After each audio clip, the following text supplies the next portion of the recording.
Right breaking news.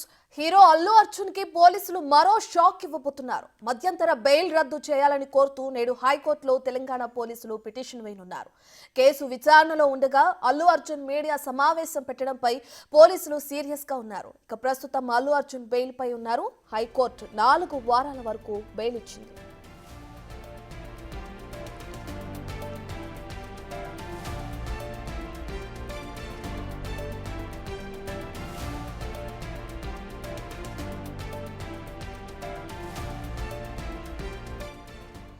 తొక్కిసలాట సంగతి పోలీసులు తమకు చెప్పలేదని అల్లు అర్జున్ అనటంతో దానికి సంబంధించిన సాక్ష్యాలను సేకరించేందుకు పోలీసులు ప్రయత్నిస్తున్నారు.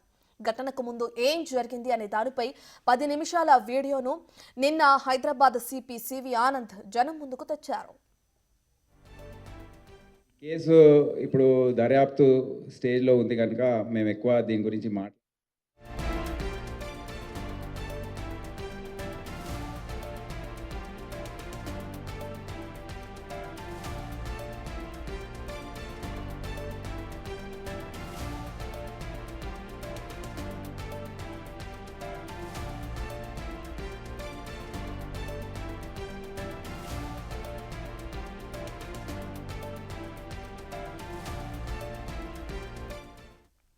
ఇదే అంశానికి సంబంధించిన పూర్తి డీటెయిల్స్ అందించడానికి మా ప్రతినిధి రాణా లైవ్ లో జాయిన్ అవుతున్నారు. రైట్ రాణా, ఇప్పటికే చూసుకుంటే ఎవరైతే సంధ్యా థియేటర్ ఘటనలో బాలుడు ఇప్పుడు ప్రస్తుతం చికిత్స పొందుతున్నాడో అతన్ని వెళ్ళి పరామర్శించాలి అనే సమయంలో అల్లు అర్జున్ కి కొన్ని నిబంధనలు అడ్డొచ్చాయి, అందువల్ల నేను వెళ్ళలేదు, నా లాయర్ నన్ను వెళ్ళొద్దని చెప్పారు, ఆపారు కాబట్టి నేను వెళ్ళలేదు పరామర్శించడానికి అని చెప్పారు. మరి కేసు విచారణలో ఉండగా ఈ విధంగా మీడియా సమావేశం పెట్టకూడదు అని చెప్పి ఆయన తెలియదా, ఎవరు చెప్పలేదా, లాయర్ చెప్పలేదా అనే ఆరోపణలు తెరపైకి వస్తున్నాయి. దాన్ని ఎలా చూడొచ్చుంటారు?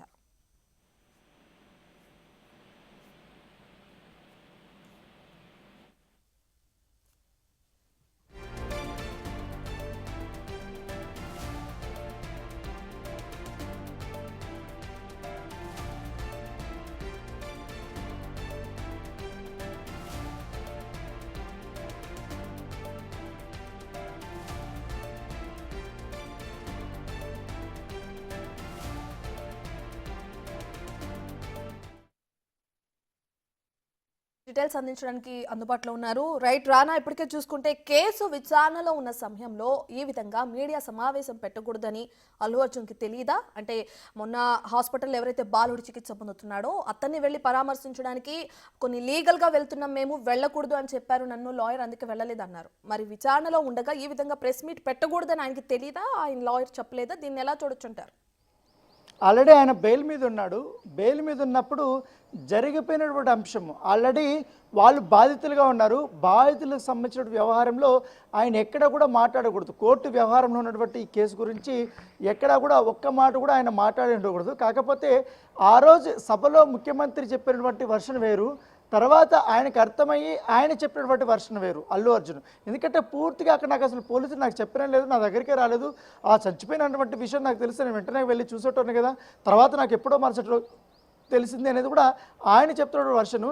అయితే పోలీసులు మాత్రం చాలా క్లియర్గా నిన్న 9 నిమిషాల వీడియోలో వారు చూపించిన తర్వాత ఏసీపీ నేను అక్కడికి వెళ్ళి చెప్పాను, తర్వాత డీసీపీ గారు వచ్చారు, డీసీపీ గారు వచ్చి ఆయనకి ఎక్స్ప్లెయిన్ చేశారు. అంతకుముందు ఈ సినిమా సంబంధించిన థియేటర్ యాజమాన్యం ఎవరు ఉన్నారో వాళ్ళకు కూడా మేము ఈ యొక్క విషయం తెలియజేస్తాం, వాళ్ళు కన్వే చేస్తా అని చెప్పారు. వాళ్ళు కన్వే చేయకపోగా పైగా అక్కడ ఈ అల్లు అర్జున్ సంబంధించిన ఈ బౌన్సర్స్ వాళ్ళందరూ కూడా అక్కడ అడ్డుకోవడము, ఎక్కువసేపు మేము కమ్యూనికేట్ కావడానికి చాలా ఇబ్బంది పడింది. తర్వాత డీసీపీ రంగంలో దిగి ఆయనే వెళ్ళి అల్లు అర్జున్తో మాట్లాడి గట్టిగా మాట్లాడితే అప్పుడు ఆయన బయటకు వచ్చాడు. బయటకు వచ్చిన తర్వాత ఆయన డైరెక్ట్గా కారులో కూర్చొని వెళ్ళిపోయినట్టే, ఎటువంటి సమస్య లేదు.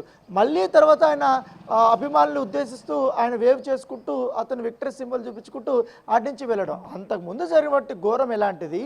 ఎందుకంటే ఆల్రెడీ రేవతి చాలా సఫిస్టికేటెడ్ అక్కడికక్కడే ఆమె మృతి చెందింది. ఏకంగా పోలీసులు కూడా పిసిఆర్ చేసి చాలా కష్టపడ్డారు ఆమెను బతికించడానికి. లోకల్గా ఉన్నటువంటి పోలీస్ ఏదైతే హాస్పిటల్కి తీసుకెళ్లారు అక్కడ కూడా వాళ్ళు చాలా ప్రయత్నాలు చేశారు, కానీ అప్పటికే ఆమె మృతి చెందింది. తర్వాత శ్రీతేజ్కి సంబంధించిన వ్యవహారంలో వాళ్ళు కూడా సిపిఆర్ చేశారు. సిపిఆర్ చేసిన తర్వాత కిమ్స్ హాస్పిటల్కి తరలించినటువంటి నేపథ్యం ఏర్పడుతుంది.